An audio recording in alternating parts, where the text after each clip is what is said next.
네, 혼돈의 주식시장, 과연 이러한 변동성을 어떻게 견디면서 대응을 해야 될지 긴급진단 LS증권 정다운 연구원 전화 연결 통해 도움 말씀 들어보도록 하겠습니다. 안녕하세요. 예, 안녕하십니까. 네, 지금 여야 모두 탄핵 논의, 지금 탄핵 정국이 본격화되면서 불확실성이 더욱더 확대가 되고 있는데요. 우리가 탄핵이 가결이 됐을 때, 그리고 탄핵이 부결이 됐을 때 각각의 시나리오를 통해서 시장의 시각 좀 어떻게 가져가야 될까요? 네, 일단 탄핵과 무관하게 정치적으로 불확실성이 좀 부각이 됐다라는 부분은 어쩔 수 없이 시장의 상승 탄력을 좀 잃어버리는 요인이지 않을까라고 좀 생각을 하고 있습니다. 기존의 시장의 상승을 주도하던 상승이라고 말하기는 조금은 무색하겠지만 어쨌든 밸류업과 관련해서 은행주나 이런 업종들이 강세를 보여왔었는데 이런 부분들이 정치적으로 정책적인 지속성이 상실될 수 있다라는 우려는 어쩔 수 없이 좀 부정적으로 받아들여야 되지 않나라고 생각을 합니다. 지금 시장에서 고민하고 있는 부분은 탄핵이 가결될 거냐 아니면 안 될 거냐 그에 따른 시장의 영향이 어떨까 이런 부분인데 제가 개인적으로 생각했을 때에는 탄핵이 가결된다라고 했을 때 짧고 과격하게 변동성이 좀 확대될 거다라고 좀 보고 있습니다. 기존에 이제 국민의힘 쪽에서 주장을 해오던 정책들, 그리고 민주당에 대해서 조금 더 정책에서 힘을 받을 수 있는 영역이 상당히 좀 극단적으로 갈리기 때문에 포트폴리오 변화에서 발생하는 변동성 확대가 짧고 강하게 나타날 수 있다라고 보고 있고, 다만 그런 부분들이 오히려 시장을 좀 길게 본다라고 할 때는 광건함이라는 부분에서 조금은 더 긍정적으로 볼 수 있지 않나라고 생각을 하고요. 만약에 부결된다라고 했을 때 은행주를 비롯해서 이제 좀 낙폭 과대에 대한 인식이 있는 업종들이 있는데 이런 업종들에 대한 단기적인 반등은 기대할 수는 있습니다. 다만 그럼에도 불구하고 은행주 같은 종목들이 이전과 같은 상승 추세를 이어갈 수 있을 거냐라는 부분에서는 여전히 물음표가 남는 그런 문제이기 때문에 좀 장기적으로 봤을 때는 시장이 조금은 더 말라가는 모습이지 않을까 이렇게 좀 생각을 하고 있습니다. 네, 그렇다면 개인 투자들이 지금 이 단기 변동성을 확대하고 있는 정치적 불확실성에 휩싸인 시장에 대해서 좀 어떤 대응이 필요하다라고 보십니까? 정치적인 판단이 베이스가 되기 때문에 이에 따라서 베팅을 한다라고 하면은 상당히 좀 어려운 문제일 수 있습니다. 저 역시도 그런 부분에 대해서 베팅하는 것은 별로 권고하지 않는 부분이고요. 저는 상대적으로 정치적인 이슈와는 무관한 업종들, 종목들을 바라보는 게 어떨까라고 생각을 하고 있고 그런 종목들 중에서 이번 지수 하락으로 인해 불가피하게 주가가 하락한 종목들이 있는데 이런 종목들을 좀 보는 게 어떨까 생각을 하고 있습니다. 제가 이제 실적의 안정성에 기대어 봤을 때 좀 얘기를 드리는 부분은 필수 소비재라든지 음식료 같은 업종들을 좀 얘기를 드리고 있습니다. 시장에 대해서 계속해서 변동성을 염두에 두면서 각각의 대응 전략까지 도움 말씀 주셨습니다. LS증권 정다운 연구원과 함께했습니다. 오늘 말씀 고맙습니다. 네, 감사합니다. 네, 계속해서 오늘 출연해주신 네 분과 함께 계속해서 증시에 미치는 영향과 더불어서 오후장의 분위기, 이 시각 시장 상황까지 더 살펴보도록 하겠습니다. 함께해 주신 네 분, 네, 미르경제연구소 정태근 이사, 그리고 IM증권 이화진 과장, 메리츠증권 정영훈 과장, 헤르메스타 하청환 본부장과 함께하도록 하겠습니다. 어서 오세요. 네, 반갑습니다. 네, 오늘은 시장에 대해서 자세히 안 볼 수가 없겠죠. 정태근 이사님, 지금 탄핵 정국의 불확실성, 더 급물살을 타면 탈수록 개인의 매도와 더불어서 시장이 또 급격하게 변동성을 확대하면서 코스피가 장중 2,400선을 깨기도 했고 지금 특히나 코스닥 시장의 낙폭이 굉장히 깊습니다. 네네. 오늘의 시장 불안을 또 어떻게 보셨을까요? 이게 어떻게 되든 불확실하다는 관점이 시장을 좀 지배를 하지 않나라고 생각이 들어요. 이제 주말을 통과하게 되면서 탄핵이 될지 안 될지 지켜봐야 되겠지만 어떤 결정이 나더라도 시장은 긍정적으로 반응하진 않을 것 같습니다. 그리고 오늘 이제 미국의 국방장관이 방한을 또 취소를 하게 되면서 여전히 이런 전국은 지속이 될 거라는 그런 불안감도 동반적으로 반영이 되는 것 같아요. 그러니까 결국 중요한 건 이 불확실성, 그러니까 정치 리스크나 이런 불확실성이 얼마만큼 빨리 해소가 되냐가 좀 관건인데 그래야지 증시의 어떤 투자 심리가 돌아오지 않을까라고 생각을 하고 있거든요. 저는 개인적으로 시장이 안 좋다고 해서 무조건 뭐 안 해야 된다 이건 아닙니다. 제가 시장이 안 좋더라도 중점적으로 보는 게 하나가 있는데 그게 종목별 등락 현황이라는 걸 말씀드리고 보고 싶거든요. 오늘 코스닥 기준으로 보게 되면은 종목별 등락 현황을 보게 되면 하락 종목 수가 1,466이고요. 그리고 상승 종목 수가 191이거든요. 이런 상황에서는 솔직히 매매를 해서 확률이 그렇게 높지가 네. 않습니다. 물론 정치 테마 좀 많이 가고 있고 그리고 그 외에도 개인적으로 시장을 봤을 때 뭐 루닛이라든지 뭐 이렇게 눈에 띄는 종목들은 분명히 있어요. 근데 그럼에도 불구하고 이런 것들을 과연 안심하고 안전하게 가져갈 수 있느냐 그런 관점에서 봤을 때는 아니라고 좀 보거든요. 그러다 보니까 시장 전략 같은 경우는 이렇게 좀 말씀을 드리고 싶어요. 한 템포 시작 그냥 조심해서 나쁠 거 없다. 이 말씀을 드려보고 싶습니다. 왜냐하면은 만약에 시간을 두고 지켜봤을 때 시장이 가게 된다. 그러면은 5% 10% 내게 아니라고 생각하면 그만입니다. 시장이 돌아서 주게 된다면 그거 못 먹더라도 먹을 수 있는 파이는 분명히 있거든요. 그렇게 들어가도 상관이 없고 그리고 만약 시장이 하락을 하게 된다. 그러면은 들어갔을 때 어떤 리스크를 내가 감수 안 해도 되기 때문에 다음에 어떤 기회비용이 분명히 생기는 부분이 있거든요. 그리고 우리가 아시겠지만 비상경으로 인하고 주식시장이 하락했던 경험이 없습니다. 없는 상황이기 때문에 모르기 때문에 그래서 좀 더 더욱더 조심을 해야 되지 않을까라는 말씀을 드려야 될 것 같아요. 네, 결국에는 이 앞으로의 추이를 지켜보면서 관망을 할 수밖에 없다라는 의견을 주셨습니다. 이화진 과장님, 지금 보면 그래도 코스피가 코스닥 대비 좀 낙폭을 줄이고 있는 것이 뭐 연기금 매수라든지 금융투자 매수가 좀 잡히고 있거든요. 증한 펀드 등 이제 안정자금이 들어온다라고 볼 수 있는 것인지 오늘 수급을 어떻게 보셨을까요? 네, 일단 뭐 연기금은 일단 이틀 전 한 2시부터 이제 빠르게 수급적인 요인이 좀 강하게 들어오는 모습은 있습니다. 물론 이제 사실 연기금만으로 지수를 지탱하는 건 좀 쉽지는 않은 상황이고 결국에는 외국인 수급이 굉장히 좀 중요하지 않을까라고 생각을 하고 있는데 물론 지금 고객 예탁금도 좀 신경을 써야 될 부분은 맞습니다. 최근에 물론 49조까지 내려왔다. 물론 오늘 아침에 나온 건 51조입니다. 그러니까 이틀 전 이제 수치겠죠. 결국에는 이제 오늘 개인적인 매도세가 아예 이 증시를 이탈하는 자금인지 단순히 매도세의 자금인지 결국에는 다음 주 이제 화요일쯤에 좀 확인해 볼 필요가 있는 상황이라 생각을 하고 있습니다. 워낙 이제 거래 대금 자체도 많이 줄었던 상황이고 물론 이제 국가 신용 등급에 대한 우려도 있겠지만은 물론 지금 CDS 프리미엄 같은 경우가 현재 32bp입니다. 그러니까 미국이랑 그 비슷한 수치로 있는 상황이기 때문에 거기에 대한 우려는 좀 사라졌고 그리고 또 12월에 있을 BOJ 관련 이슈도 사실상 뭐 어느 정도 이제 금리 인상에 대한 여부 확률도 조금 줄어든 상황이기 때문에 물론 지금 대외적인 이슈가 국내 지수의 영향도가 민감도가 사실 지금은 약한 상황입니다. 결국에는 정치적인 이제 불확실성이 이제 해소되는 이제 구간이 조금 나와줘야 되는 건데 물론 오늘이나 어제 같은 경우도 워낙 많은 이제 루머들이 나오다 보니까 심지어 이제 그런 시장에서 이제 불확실성이 더 좀 상존하는 모습이 나오고 있기 때문에 물론 이제 어느 정도 이게 다음 주가 되면은 조금 이제 불확실성 조금 해소되지 않을까를 좀 생각하고는 있지만은 그 이후에 이제 우리나라 증시에 대한 상황이 과연 실제적으로 우리가 이제 박근혜 대통령이 이제 그 탄핵했던 시절처럼 물론 그 당시에는 이제 수출이 어느 정도 살아나는 구간이었고 사실 지금 같은 경우는 수출이 피크에서 조금 떨어지고 있는 추세이기 때문에 그런 측면에서 이제 어느 정도 우리나라 정치적 불확실성이 끝나고 났을 때 우리나라 증시가 다시 원상태로 이제 복귀할 수 있는지 여부가 좀 중요하지 않을까 생각을 하고 있는데 일단은 뭐 반도체 쪽은 그나마 조금 최근에 좀 이슈가 있는 상황인 만큼 내년에 가이던스 자체가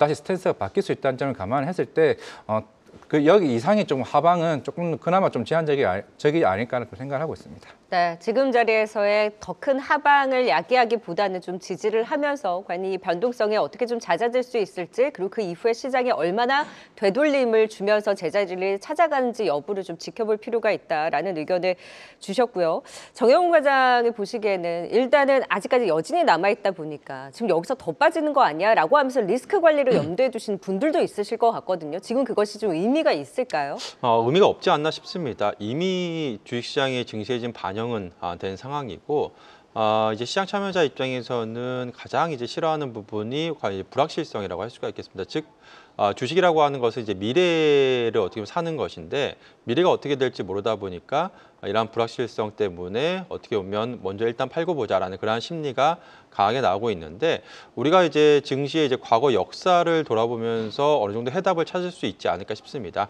우리나라는 뭐 지금 탄핵 같은 경우에 두 번의 역사적인 이제 사실이 있었죠. 그때 이제 증시가 어떻게 됐냐라고 돌아보면 답은 좀 명확하게 나오지 않나 싶습니다. 지난 2000년대 초반과 2004년이었죠. 2004년과 그리고 지난 2016년 그 당시에 이제 탄핵을 돌아보게 되면 지금 그 이후에 이제 그 전까지 그러니까 불확실성이 대두가 되면서 증시가 상당히 좀 부진한 흐름을 보였다가 이제 탄핵한 이제 가결 이후에 이제 본격적으로 이제 증시가 이제 상승하는 그러한 좀 모습 보였는데 특히나 이제 수급적인 측면을 보더라도 이제 탄핵 이후에 탄핵안이 이제 가결된 이후에 본격적으로 외국인 투자자들의 수급이 유입이 되면서 증시가 반등했던 그러한 경험이 있습니다. 그러한 이유는 역시나 시장에서는 이러한 불확실성이 어느 정도 해소가 됐다라는 점, 그리고 향후에 이러한 정책적인 그러한 기대감, 지금 뭐 정부에서도 지금 최근에도 한국은행을 비롯해서 향후 정책적인 움직임이 지금 나오고 있는 상황인데 이처럼 이제 증시가 안 좋고 또 전반적으로 경기 침체가 이어지게 되면 결국에는 부양책을 가동할 수밖에 없는 부분이고 그렇기 때문에 지금의 오히려 어떻게 보면 우리 미래를 투자하는 주식 투자자 입장에서는 좋은 좀 투자의 기회가 아닐까 싶습니다. 마침 또 국내 증시도 지금 역사적인 지금 밸류에이션 지금 하단 영역에 위치해 있기 때문에 지금 고점에서 조정을 받은 것이 아니라 저점에서 지금 추가적인 조정을 받은 것이기 때문에 언제든지 지금 저가 매수세가 유입이 될 수 있는 환경이고 그렇게 된다라고 한다면 어떻게 보면 시장은 예상보다 빠르게 좀 반등할 가능성이 높지 않을까 그렇게 생각을 하고 있고요. 그래서 네. 저는 개인적으로 오히려 이번 기회를 활용해서 좀 좋은 그러한 종목들 같은 경우에는 좀 매수의 기회로 활용하시는 게 좀 좋지 않을까 그렇게 보고 있습니다. 네, 지금 탄핵 논의 등 이를 앞두고의 불확실성이 확대될 때는 변동성이 있을 수 있긴 하겠지만 오히려 탄핵 전국으로 진입이 되거나 했을 때는 외국인 매수와 함께 빠르게 또 불확실성 해소에 베팅하는 또 움직임의 반등이 나오는 만큼 지금 팔면서 리스크 관리를 하기보다는 조금 더 지켜보고 그리고 오히려 저가 매수의 기회로 삼아봐도 좋다라는 의견을 주셨습니다. 하차원 본부장이 보시기에는 또 환율이 그래도 가까스로 1,420원에서 상방을 좀 제한을 하고 외국인의 선물 매수, 뭐 연기금 매수, 일단 그래도 좀 받치려고 하는 움직임이 있잖아요. 여기서 좀 위안을 삼을 수 있습니까? 일단은 연기금이 매수한 지는 꽤 오래됐습니다. 지금 거의 누적으로 2조가 넘게 들어오고 있는 상황이고요. 이미 사실 연기금의 K 지수 방어 흐름은 유지를 하고 있었던 상황입니다. 그럼에도 불구하고 이제 지수가 방어가 안 되고 있었다라는 사실을 좀 인지를 할 필요는 있을 것 같고요. 물론 오늘 같은 경우는 선물의 매수세가 들어오는 상황이지만 최근에 사실 선물 기조가 나쁘진 않았거든요. 11월 28일부터 이제 12월 3일까지 좀 강력하게 계약수가 늘어나면서 약간의 상방 포지션을 잡고 있었는데 이슈가 생기면서 좀 대량 매도가 일부 있었습니다. 다만 이제 이 파생 쪽에서 또 옵션의 흐름이 최근에 굉장히 좀 적중률이 높은 상황인데 콜옵션과 풋옵션을 외국인이 동시에 팔고 있는 상황이고요. 그래서 포지션 자체가 조금은 관망하는 흐름으로 보여지고 있습니다. 지금 커버트콜 형식으로 만들어 놨기 때문에 추가적인 수급적인 방향성이 명확하게 잡히기 전까지는 좀 보수적인 의견을 갖고 있는 게 좋을 것 같고요. 지금 연기금이 앞으로도 계속 매수하는지에 대해서 좀 고민을 해보셔야 될 것 같거든요. 만약에 거기에 따른 매수를 진행을 하지 않으면 단기적으로 낙폭이 좀 더 과해질 수가 있습니다. 그리고 최근 한 2, 3거래일 정도 안 사다가 다시 사는 거기 때문에 어쨌든 바닥권인 건 맞지만 추가적인 하락이 안 나온다라는 보장이 없기 때문에 현재 시점에서는 조금 더 보수적으로 보시는 게 좋을 것 같고요. 적어도 이제 내일 7일에 나오는 그 투표 결과를 보시고 나서 의사결정을 하시는 게 현재 상황에서는 더 나을 것 같고요. 그리고 지금 이미 지수가 많이 빠졌기 때문에 현재 매도하는 것은 실익은 없다. 이렇게 정리 드리겠습니다. 네, 지금 시장 전체적으로 뭐 다들 말씀해 주셨지만 결국 그 추이를 지켜볼 수밖에 없고 지금 파는 것은 실익이 없으니 관망을 하면서 좀 안정을 찾아가는지 여부 그리고 오히려 탄핵으로 진입될수록 불확실성 해소에 베팅하는 반등 또한 기대해 볼 수 있다라는 의견들을 주셨습니다. 다만 이 변동성이 굉장히 크고 특히나 코스닥 시장의 현재 시가 2.6%까지 낙폭을 키우는데 특히나 개인의 매도와 더불어서 바이오주를 중심으로 해서 지금 좀 우수수 빠지고 있는 상황이거든요. 오늘 코스닥 시장을 조금 더 주축으로 해서 이 급락세, 바이오주들에 대한 흔들림, 이화진 과장이 보시기에는 그래도 여기에 외국인이나 기관이 속속 담는 움직임도 있었거든요. 이 흔들림을 이용해도 좋다, 아니면은 조금 더 이 흔들림을 지켜봐야 한다. 어떤 쪽이실까요? 일단 전 좋다라는 쪽에 좀 생각을 하고 있습니다. 당연히 지금 이제 JP모건 헬스케어가 그다음 모멘텀이나 좀 생각을 하고 있는데 보통 그 이벤트 자체가 이제 행사 기간에 뭐 계약도 나오겠지만은 보통 일반적으로 그 이전에 이제 M&A나 기술 이전 계약이 좀 나올 가능성이 있습니다. 물론 이번 JP모건 헬스케어가 다른 해보다는 조금 유의미하게 조금 볼 수가 있는 게 특히 올해 같은 경우는 이제 물론 올해 이제 알테오젠도 이제 독점 계약 이슈도 있었고 그리고 이제 유황양인도 렉나자 이제 FDA 승인 결과가 있습니다. 그러니까 이번 JP모건 헬스케어에서 뭐 리가켄 바이오도 마찬가지고 이제 ABL 바이오도 마찬가지고 항상 그 이벤트 이전의 계약들이 생각보다 많이 나왔던 시즌입니다. 그러니까 보통 12월 뭐 11월 뭐 예전 같았으면은 뭐 대주주 뭐 양도 뭐 이런 이슈도 있는 상황이었지만은 지금은 그거와는 조금 거리가 있는 상황이고 워낙 올해 한 해 동안 1년간 조금 많이 올라왔던 측면에서 이제 그런 피로도와 아니면 그 일단 차익 실현 관련 이슈들이 좀 시장에서 어느 정도 일단 피하고 보자라는 좀 인식이 좀 강했던 걸로 보이고 있는데 결국 이걸 되돌리기 위해서는 이번에 특히 JP모건 헬스케어에서 우리나라 K바이오에 대한 위상을 보여줄 수 있는 부분들이 생각보다 많아질 수 있다는 측면에서 예전 같았으면 항상 세론이었겠지만 오히려 이번 기회로 인해서 다시 한 번 더 우리나라 K바이오에 대한 위상을 한 번 더 확인시켜 준다라고 하게 되면 대표적인 바이오 플랫폼 업체들 물론 이제 지금 관련해서 이제 CDMO 업체들이 지금 우시엠텍 관련 이슈가 나와서 지금 이제 좀 CDMO는 좀 그럴 수는 있겠지만은 좀 단기적으로 바이오 시밀러나 바이오 플랫폼 업체들 같은 경우는 충분히 좀 이번 사태가 기회가 될 수 있다는 점을 좀 말씀드리겠습니다. 알테오젠 대장을 중심으로 볼까요? 네, 알테오젠은 어제 새벽에 나왔죠. 이제 CT 그룹에서 이제 헬스케어에서 컨퍼런스에서 키트로드 SC와 관련된 얘기를 했습니다. 물론 이제 탑라인 데이터야 물론 이제 한두 달 이후에 나오겠지만은 이제 예전 간담회에서도 얘기를 해왔었고 내년 1분기가 되면 N2 SC랑 디피젠트 SC 네. 걔는 새로운 일상이 준비되는 기간이 있기 때문에 알테오젠을 중심으로 저는 개인적으로 알테오젠은 20만 원대는 좀 매수 구간에 생각을 하고 있고 30만 원은 충분히 지지할 수 있는 영역이라 좀 생각을 하고 있습니다. 네, 오히려 지금 코스닥 그 안에서 흔들리고 있는 바이오주에 대해서는 충분히 긍정적인 기회로 볼 수 있다라는 의견을 주신 만큼 또 바이오주들에 대한 변동성 이용하는 전략 참고해 보시면 좋을 것 같습니다. 네, 계속해서 시장은 코스피가 1% 가까이, 코스닥은 2.6%대 하락을 보이고 있습니다. 이 정치적 불확실성, 지금까지 나온 여야의 움직임, 그에 따른 탄핵 전국이 어떻게 흘러가는지 이 시각 상황 유용민 캐스터가 정리해 드리겠습니다. 네, 윤석열 대통령의 비상계엄 사태가 6시간 만에 막을 내리면서 전국에 거센 후폭풍을 몰고 오고 있습니다. 탄핵 전국 등 정치적 불확실성이 증가하면서 국내 증시는 큰 폭의 변동성을 보이고 있는데요. 먼저 계엄령 당시 현재까지 타임라인부터 간략히 살펴보겠습니다. 12월 3일 22시 28분 야당의 감액 예산 감행과 연쇄 탄핵에 윤석열 대통령이 비상계엄을 선포했습니다. 이후 22시 42분 민주당이 비상계엄 선포에 국회로 의원들을 긴급 소집했고요. 이 과정에서 본회의 개의 전까지 계엄군의 국회 진입과 봉쇄, 본총 진입도 있었습니다. 또 1시 1분 비상계엄 해제 요구 결의안이 국회 본회의에서 가결됐고요. 이후 윤석열 대통령은 새벽 4시 27분에서야 계엄 해제를 공식 발표했습니다. 이어서 4일이죠. 같은 날 3시경에는 더불어민주당 등 6개 야당이 윤석열 대통령에 대한 탄핵소추안을 발의했습니다. 탄핵안은 보고된 뒤 24시간 이후 72시간 이내에 표결해야 하기 때문에 빠르면 오늘, 늦어도 내일까지 표결 절차가 마무리될 예정인데요. 대통령 탄핵에는 재적 의원 3분의 2 이상의 찬성이 필요한 만큼 현재 범야권 의석 192석을 감안해 전원 출석을 가정했을 때 국민의힘 의원들이 당론 투표할 경우 부결되게 됩니다. 어제 야당은 윤석열 대통령 탄핵소추안에 대한 반대 입장을 당론으로 정했는데 오늘 국민의힘 한동훈 대표가 윤석열 대통령 탄핵소추에 사실상 찬성한다는 입장을 밝혔습니다. 한 대표는 오늘 국회에서 긴급 최고위원회를 열고 새로이 드러나고 있는 사실 등을 감안할 때 대한민국과 국민을 지키기 위해 윤석열 대통령의 조속한 직무 집행정지가 필요하다고 판단한다고 밝혔습니다. 대통령이 대통령직을 계속 수행할 경우 이번 비상계엄과 같은 극단적 행동이 재현될 우려가 크다면서 그로 인해 대한민국과 국민들을 큰 위험에 빠뜨릴 우려가 크다고 생각한다고 덧붙였는데요. 정치적 불확실성이 이어지면서 외국인들의 국내 시장 이탈 가능성도 커지고 있습니다. 우리나라의 비상계엄 사태를 집중 조명해온 외신들은 윤 대통령을 직설적으로 비판하는 사설들을 쏟아내고 있는데요. 유력 시사주간지 이코노미스트에서는 윤석열 대통령은 사임하거나 탄핵당해야 한다는 제목의 온라인 기사를 내놓기도 했습니다. 대통령직은커녕 어떤 직책에도 어울리지 않는다는 것을 몸소 증명했다면서 사임하지 않는다면 이미 시작된 탄핵 절차는 계속 추진돼야 한다고 주장하기도 했습니다.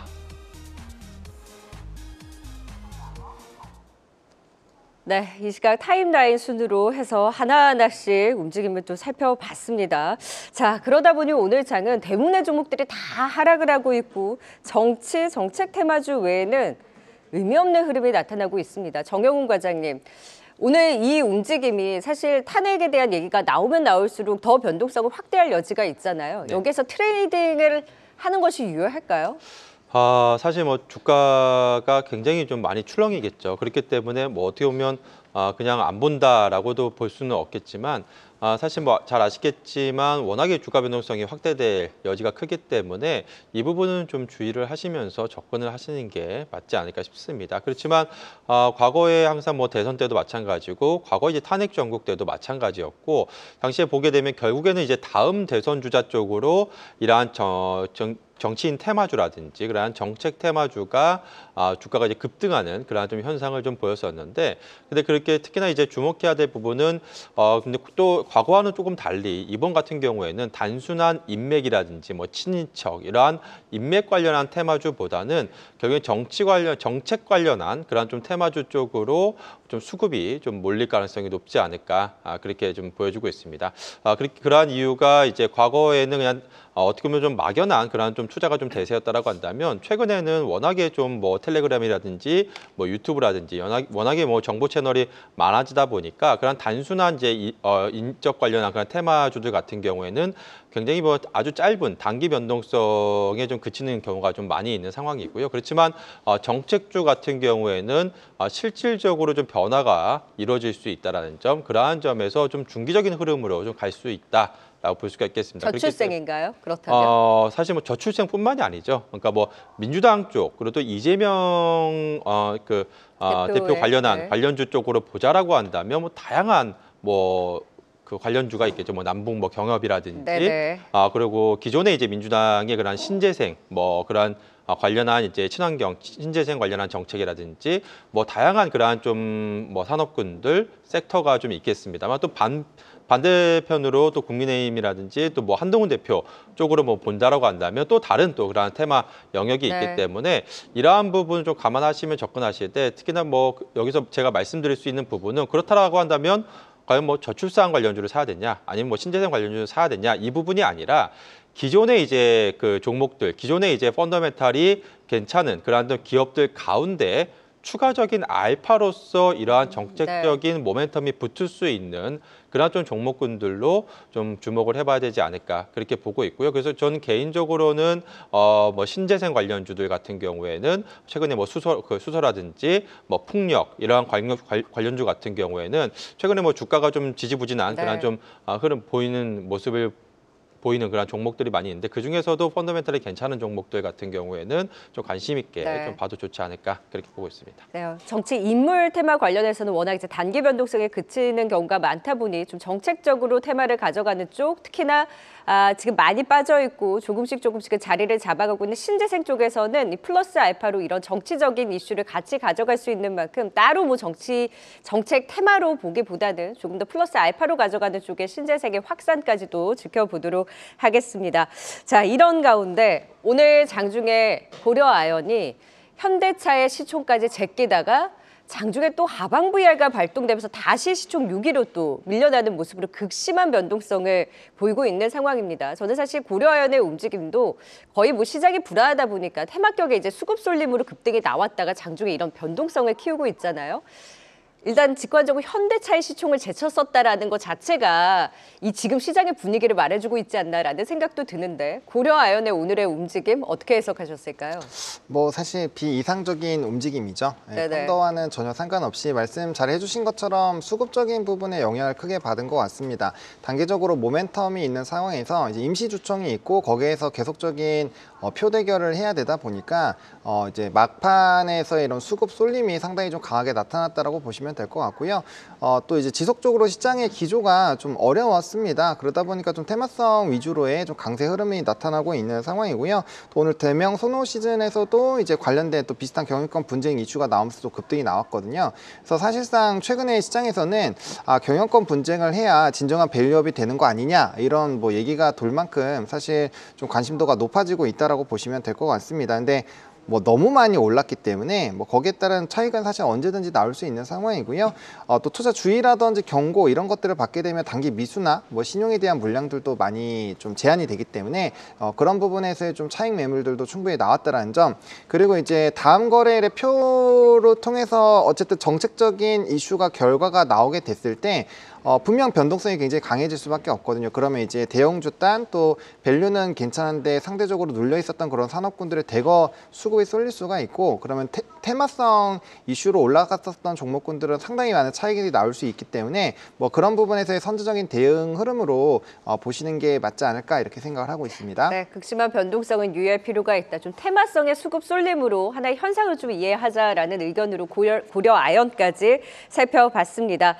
지금 개인의 매도와 함께 과연 이러한 개인 매도 속에 외국인과 기관은 또 어떤 종목들에 대해서 움직임을 보이고 있는지 이 시각 수급 특징주도 살펴보고 가도록 하겠습니다.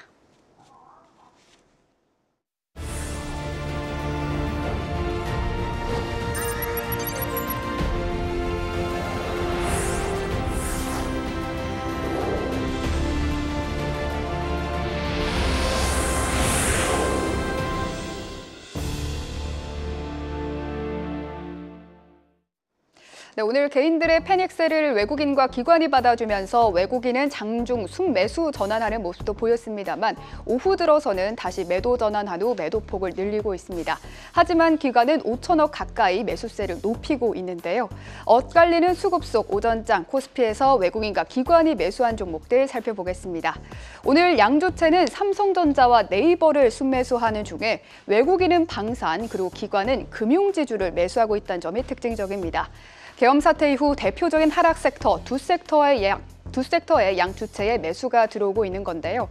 외국인은 하나 에어로스페이스 그리고 현대로템을 2거래일 연속 사고 있습니다. 다만 주가는 두 종목 모두 약세, 특히 하나 에어로스페이스는 3%대 하락하고 있고요. 기관은 금융지주를 매수하고 있는데요. KB금융은 어제 외국인이 1,000억 원 넘게 매도하면서 10%대 급락, 이틀간 15% 하락했는데 오늘 기관은 KB금융을 매수하면서 주가는 보합권에서 움직이고 있습니다. 기관은 이틀간 10% 하락한 신한지주도 매수하면서 주가를 끌어올리고 있는 상태입니다. 코스닥도 살펴보시죠. 다행히 코스닥에서는 외국인과 기관의 순매수가 많지는 않지만 계속 유지되고 있습니다. 외국인은 바이오에서는 알테오젠과 펩트론, 에코프로빔과 에코프로, 또 VT를 매수하면서 11월 말과 12월 초에 매수한 종목들 위주로 오늘 담고 있습니다. 다만 주가는 에코프로가 보합권인 걸 제외하고는 모두 약세인데요. 특히 펩트론이 7%대 크게 하락하고 있습니다. 기관은 다양한 섹터의 종목들을 매수하고 있는데요. 리가켄바이오와 넥슨게임즈, 세경하이테크, 또 엔터주에서는 JYP엔터와 SM을 매수하고 있습니다. 다만 주가는 네 종목 모두 약세고요. 상승하는 종목은 세경하이테크가 유일한데요. 애플이 이르면 26년 하반기에 폴더블 아이폰을 출시할 수 있다는 보도가 나오면서 세경하이테크는 9% 강세 출발했고요. 현재는 2.9% 상승으로 상승폭은 다소 축소된 상태입니다. 지금까지 수급 특징주 전해드렸습니다.